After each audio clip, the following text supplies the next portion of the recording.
ఆడపిల్లలకి మరియు వాళ్ళ పేరెంట్స్కి ఒక క్షణము ఈ ఒక వీడియోని చూడాలని చెప్పి నేను కోరుతున్నాను. ముఖ్యంగా ఈ స్మార్ట్ ఫోన్ రావడంతో అందరూ కూడా దానికి అలవాటమై దాని ద్వారా మళ్ళీ సోషల్ మీడియాలో అలవాటయి చాలా విషాదకరమైన సంఘటనలు నా దృష్టికి వస్తున్నాయి. వాళ్ళు కథనాలు చూసిన తర్వాత చాలా అంటే చాలా బాధ అనిపిస్తుంది. సో అందుకు మీ ముందు వచ్చి కొన్ని మాటలు చెప్పాలని చెప్పి నేను అనుకున్నాను.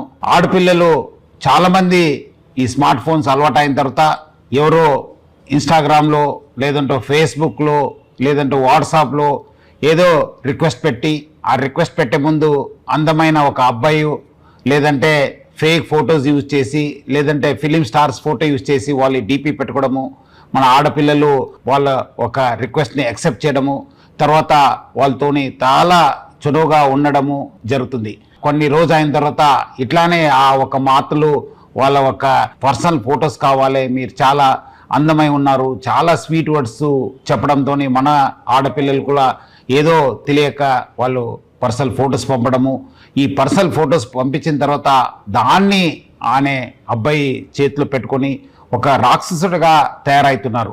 ఆ ఒక ఫొటోస్తోని బ్లాక్మెయిల్ చేయడము, లేదంటే నాకు ఫిజికల్గా కలవండి అని చెప్పడము, లేదంటే ఈ మధ్యలో డబ్బులు కూడా మీరు నాకు పంపించాలని చెప్పి చాలామంది ఆడపిల్లలు దొంగతనం చేసి లేదంటే వాళ్ళ సంపాదించిన డబ్బులతోని వాళ్ళకి పంపడం జరుగుతుంది. అంతా అయిపోయిన తర్వాత పేరెంట్స్కి చెప్పక ఎవరు కూడా చెప్పక చాలామంది బాధపడుతున్నారు, చాలామంది వాళ్ళ ప్రాణాలను కూడా పోగొట్టుకుంటున్నారు. సో ముఖ్యంగా ఆడపిల్లలు మీకు ఏమాదిరి అన్యాయం జరిగితే ఇమ్మీడియట్లీ మీ పేరెంట్స్కి లేదంటే మీ ఫ్రెండ్స్కి లేదంటే మాకు పోలీస్కి సమాచారం తెలియపరచాలని చెప్పి నేను కోరుతున్నాను. పేరెంట్స్ కూడా చాలా జాగ్రత్తగా ఉండి వాళ్ళు ఆడపిల్లలతోని సమయం కేటాయించాలి. వాళ్ళు ఏం చేస్తున్నారు, ఎక్కడ చేస్తున్నారు, వాళ్ళు ఎవరి దగ్గర వెళ్తున్నారు అనే పైన కూడా నిఘా పెట్టాల్సిన అవసరం ఎంతో ఉంది. ఇట్లాంటి సంఘటనలు మీ దృష్టికి వస్తే మీరు ఇమ్మీడియట్లీ డయల్ 100కి ఫోన్ చేయాలని చెప్పి కోరుతున్నాను. మీకు ఎక్కడాದರೂ అన్యాయం జరిగితే మీ వెంట ఎప్పుడు కూడా తెలంగాణ పోలీసు, మీ వెంట హైదరాబాద్ సిటీ పోలీస్ ఎప్పుడు కూడా ఉంటుంది. చాలా మంది అబ్బాయిలు అనుకుంటారు మనము సోషల్ మీడియా వాడుతున్నాను, మనం ఫేక్ డీపీ వాడుతున్నాను, ఫేక్ నంబర్ వాడుతున్నాను, VPN వాడుతున్నాను అని చెప్పి చాలా మంది అబ్బాయిలు అనుకోవచ్చు. కానీ వాళ్ళు ఎక్కడున్నా పట్టుకొని వచ్చే బాధ్యత తెలంగాణ పోలీసు మరి హైదరాబాద్ పోలీస్ పైన ఉంది. మీ అందరు కూడా తీసుకొచ్చి కటకటాల వెనక పెట్టే బాధ్యత మా పైన ఉంది.